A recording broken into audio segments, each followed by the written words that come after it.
Mga kababayan, nauunawaan ko ang galit at pagkadismaya ninyo.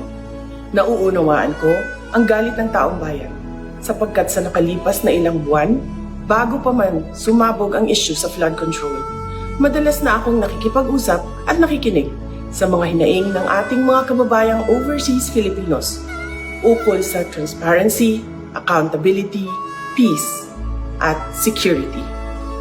Nauunawaan ko ang galit ng taong bayan dahil nasaksihan ko mismo kung paano minanipula ng House of Representatives ang budget ng Department of Education.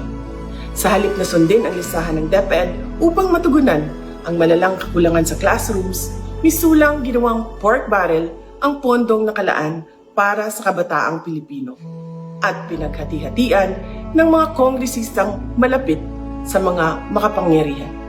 Pinili kong huwag sumali sa panggagago sa taong bayan. Sa aking pagbitiw bilang kalihim ng DepEd, ininda ko ang kaliwat kanan na atake kasama na ang impeachment para lamang mapagtakpan nila ang katiwalian sa 2025 budget. The President now faces a profound crisis of confidence, especially in the way these corruption investigations are being handled, which appear to lack both direction and resolve. We also seek clear answers on how a budget that deprived Filipinos of billions and billions of pesos was approved under his watch.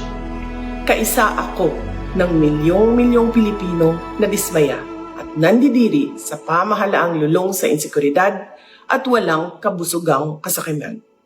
Ang karapatan nating magsalita at magpahayag ang sandigan ng demokrasya.